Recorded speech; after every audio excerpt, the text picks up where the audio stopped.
గత కొద్ది రోజులుగా తల్లికి వందనం పథకం అమలు పైన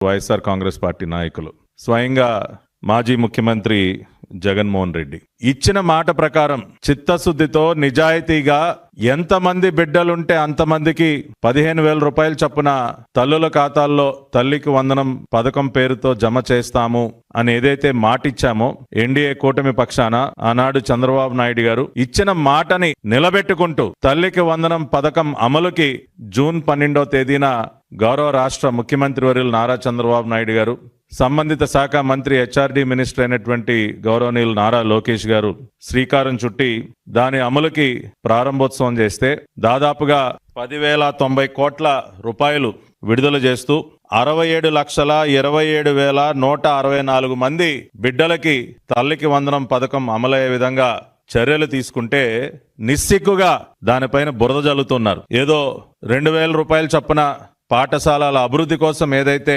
ప్రభుత్వం ఫండ్ని ఉంచటం జరిగిందో ఆ డబ్బులేదో నారా లోకేష్ గారి అకౌంట్లోకి వెళ్లిపోయాయని అకారణంగా బురద జల్లే కార్యక్రమం వేస్తే నారా లోకేష్ గారు సవాల్ విసరటం జరిగింది. రుజువు చేయండి ఆధారాలతో, లేకపోతే బహిరంగ క్షమాపణలు కోరండి, మీ స్టేట్మెంట్ ని వెనక్కి తీసుకోండి, ఆ విధంగా చేయకపోతే చట్టపరమైనటువంటి చర్యలు తీసుకుంటామని చెప్పి ఇప్పటి వరకు సవాలు స్వీకరించే దమ్మున్నటువంటి ఒక్కడు కూడా ముందుకు రాలా.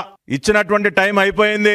వైసీపీ నాయకులను అడుగుతున్నాం, ఆరోపణ చేసినప్పుడు ఆధారాలు ఉండాలి కదా, ఎందుకు మీరెవ్వరూ కూడా ఏమయ్యా జగన్ రెడ్డి, మా నాయకులు నారా లోకేష్ గారు విసిరినటువంటి సవాల్ని స్వీకరించకుండా ఎక్కడ దాక్కున్నావయ్యా? తాడేపల్లి కొంపలో ఉన్నావా, బెంగళూరు కొంపలో ఉన్నావా, ఇడుపులపాయ కొంపలో ఉన్నావా, ఏ కొంపలో దాక్కున్నావయ్యా? చేతిలో ఒక అవినీతి బురద పత్రిక, బురద చాలన ఉంది కదా అని చెప్పి నీ ఇష్టానుసారం జరుగుతున్నటువంటి మంచి పైన బురద జల్లావు కదా, ఎందుకు స్వీకరించలేకపోయావు సవాల్? ఇప్పుడు సిద్ధంగా ఉండు, తీసుకోబోయేటటువంటి చట్టపరమైనటువంటి చర్యలకి నువ్వు సిద్ధంగా ఉండు మిస్టర్ జగన్ రెడ్డి.